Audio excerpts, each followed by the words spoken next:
Hey guys, Eric Hammond here with the Joy of Homesteading. I am giving you an update to the Solar Deep Well water pumping video. You guys have begged me for that. And then over the years, I wanted to do it, but I struggle with, self-confidence. It's hard to get in front of a camera and record yourself and make videos. And I do struggle with that. And then also, I want everything to be perfect. I want this, just this great video. But if I strive for perfection, nothing ever seems to get done. So we're just going to give it to you. And it's just going to be what it is. I would love for you to comment and ask questions. I really enjoy answering people's questions and helping stuff. So, I really want to encourage more participation. So getting into the update to this, I already put that video up for solar deep well pumping 5 years ago, at least. It was over 5 years actually. And my system had been running for a year at that time. So really we're going 6 years plus now, this system in operation, and it's worked out really good for me. But there have been some hiccups. So I had mentioned in the first video that the pump I had to pressurize my water system was really loud, and that I intended to replace that. And I did replace that almost immediately after that video. So I had a pump here before in between these two filters that pressurized my water. That's gone. I went on Amazon and I bought a 110 volt deep well pump. So this line here is new. That pump is sitting down inside this tank, and it's sitting upright. It's sitting vertical, and it draws from the top. I originally thought I was going to put it in there at the bottom, laying it down, but I ended up putting it upright. So when it gets down to about 200 gallons, that pump will start sucking air and it won't pump any more out. So that's kind of cool, because when I run out of water, if I do, for whatever reason, say the sun doesn't come out for a week and I don't have any water being pumped into this tank from the well, once it runs dry in the house, I know I still got 200 gallons left and I can get it out of this spigot if I had to. I wish this was bigger. I wish I could drain this tank better. One thing to mention on that, I didn't have this ball valve right here when I put this pump in for years. So when I would go to change these water filters, the water would start coming out. See, this line just comes from the pump sitting in the tank right over to this inlet of this filter. So when I would go to change this filter, the water would start siphoning out of this pipe and it wouldn't stop. So that actually made me not change the filters very often, because it was very hard to change the filters with that water just continually running. So I would have multiple buckets. And as embarrassing as it is to say, I actually had my pump in this tank quit working because I have a pressure switch down here that senses when the pump runs dry and it turns it off. So when there's no pressure in this bladder tank here, it turns this pump off. Well, what had happened was this filter had gotten so clogged that it kicked the pump off because it thought that there wasn't any water. The filter was so clogged, no pressure could get into this tank. So that's kind of embarrassing. I put this ball valve in there, and now I can shut that off, and now the water doesn't siphon out, and I can change the filters and I can stay on top of it. You're going to notice there's another component here. Look at this. This is a ballast that runs an ultraviolet light. This is an ultraviolet light. It's actually warm to the touch. They got caps on it so you can't actually see the light down in there. But I ended up with an issue that I didn't know how to solve any other way. So we tested our well water, and our well water came back as having E. coli in it. And that's a scary word. Ah, E. coli. And to be honest, like it can be. We have had two families that we know of close to us that one of their small children had gotten E. coli. And it was a big deal. One of them has gotten better, but another one, gosh, I think he's going to end up needing a kidney transplant. Like he takes dialysis. It really hurt him bad. But the one thing to know about E. coli is that E. coli is like saying the word mammal. So if my son came in and he said, "Dad, don't go outside. There's a mammal outside," that could mean a lot of things. Like, what kind of mammal is it? Like, is it a mouse? Is it a cat? Is it a bear? I don't want to go outside if it's a bear, but most of the mammals aren't really dangerous and I'm not too worried about, but some of them I am. There's a lot of different E. coli's. Most of them are not bad. Some of them are really bad. So it's something to take seriously, but don't immediately panic. So I have been drinking this water for ever since this well was drilled, and I haven't gotten sick and nobody else has gotten sick. So I think it would be safe to assume that it is a not bad type of E. coli. But since we had a little baby, we wanted to make sure that it was as safe as possible. And the only real way that I have found, like, so you take your water to the county and they test it for you, but they don't really offer you much in the way of what do you do now. So our water tested high in nitrates and it tested high in E. coli. From what I understand, E. coli only comes from the intestines of mammals. So somehow poop is getting in your well. That's disappointing. But they can't really tell you like as to why. There's nobody around here that knows what to do once you get those results. So you're kind of on your own. Our nitrates were at about 6 to 7 parts per million. The limit per the US government is 10. A lot of those nitrates come from just fertilizers that they put on the ground. There's a lot of crop fields just uphill from me that plant soybeans and corn and wheat. And, if they're putting nitrogen in the soil, most of that leaches into the groundwater. So that's where the nitrates could be coming from. As far as the E. coli, they don't know. They spread manures on a lot of these fields. It could come from a bad septic system, but mine's legal. It's the correct distance from my well. I've checked it, and the tank is completely full like it's supposed to be. It's not leaking out of the tank, so it's going out to the leach field where it's supposed to. It's kind of strange.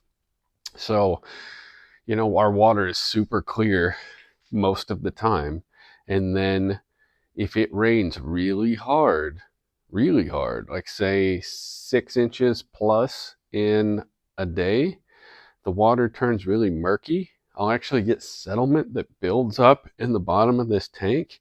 And I think that's when the contamination happens. And they've told me, oh, it could be runoff going around your well casing and running down into the ground. Well, my well casing's right there. My well casing's in concrete in a building. Like, there's no way that it's runoff into the well casing. So what I've done to correct the E. coli, I haven't dealt with the nitrates yet. To correct the E. coli, I have this UV filter.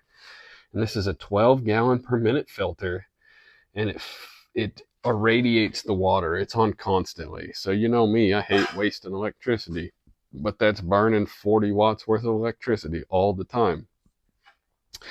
And I have a ballast that monitors how often or when you need to change that bulb. It's good for a year. There's a couple things I need to worry about with that. So the bulb is inside of this quartz tube, and they really want not a lot of minerals in your water, and they don't want that tube getting murky to where the light can't get to the water to penetrate the water and kill all the microbes inside of there. So I need to stay on top of that, making sure that stays clean, since I know that I do get some sediment in my water. I have checked my water afterwards and it's been fine. but that is something I need to stay on top of. I had tried to take and plug this ballast into my pressure switch. So I had this idea. So here's my pressure switch. You might have seen one of those before. It's just like on a typical well. So when the pressure drops, the pressure switch senses it, and then it kicks the well pump on. So this wire here runs from my outlet to power the pump, and then these other wires coming out of it, they go to the well pump, the well pump, the well pump, the well pump, the well pump. So I had wired just a plug on that pressure switch, thinking that whenever this pressure switch turned on, that it could turn the ballast on and it would kick that light on, and then I would only be running that light when I needed to irradiate the water, which is when water's flowing through it.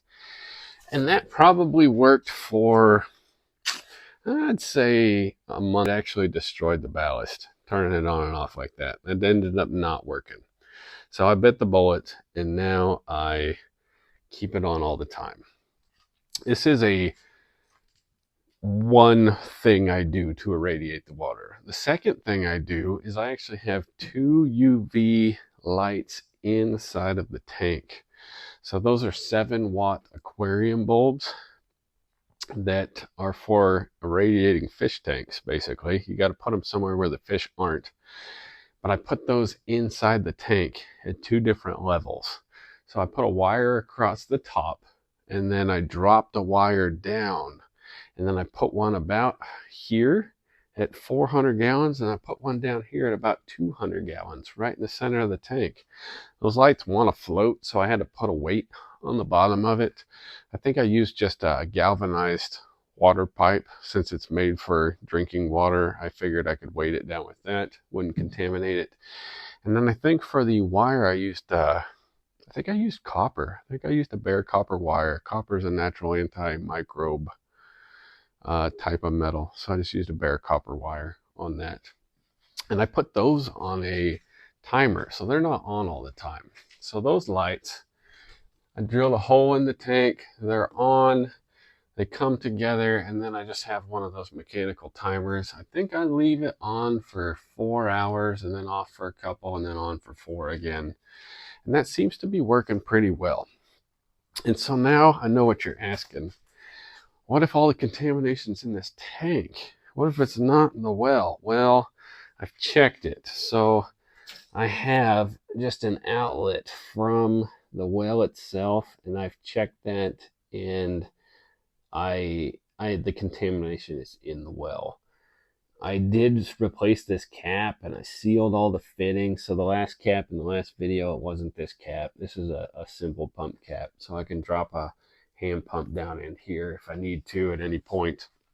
I put a good bead of silicone around that cap. It's sealed really good.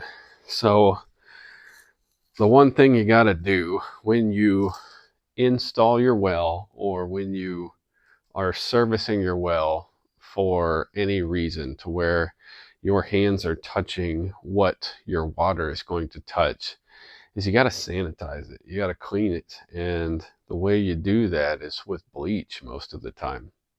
So when I dropped all these pipes down inside of this well, you have to sanitize it when you're done. So basically you calculate how much water is in the hole. I know my well is an 8-inch casing, so it's an 8-inch around hole.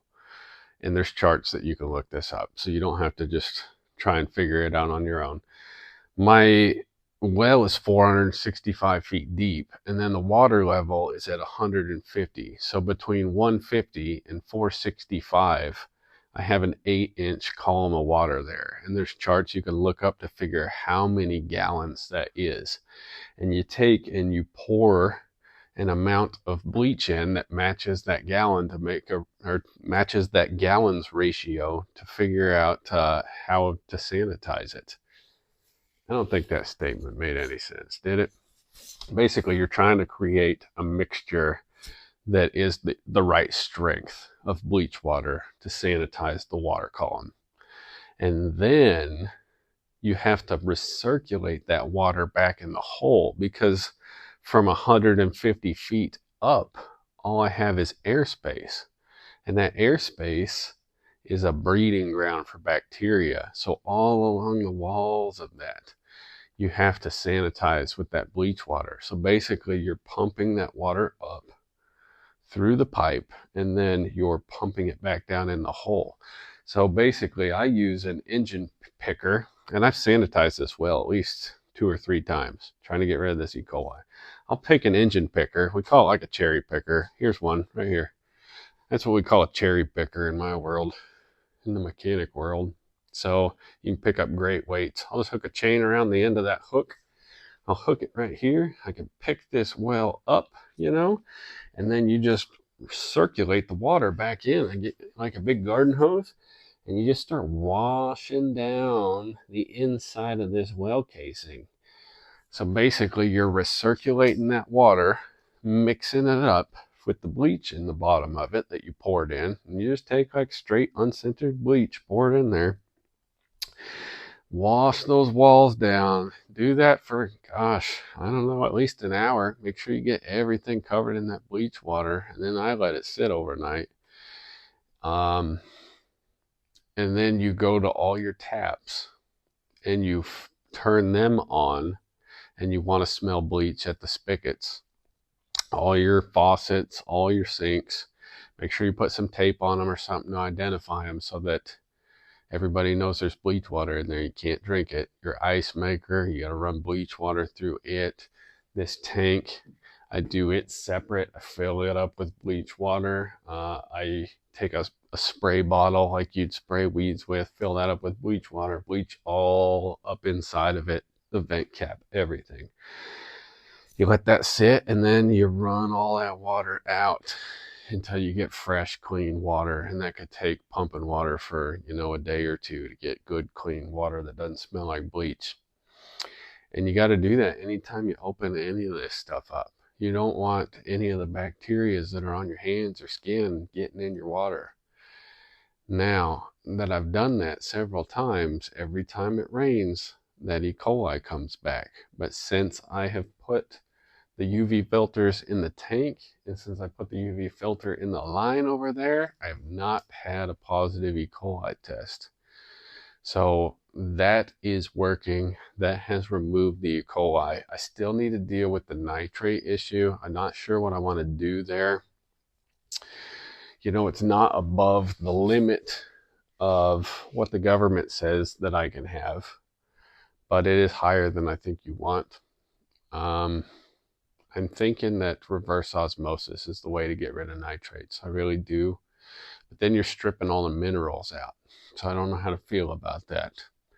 I think if you wanted to do this really cheap and a little primitive, you could make a biological filter, and that would take care of both E. coli and the nitrates. So if you wanted to make a sand filter, start with coarse rocks, coarse sand, finer sand, charcoal on the top, and then try and grow like an algae like spirulina on the top.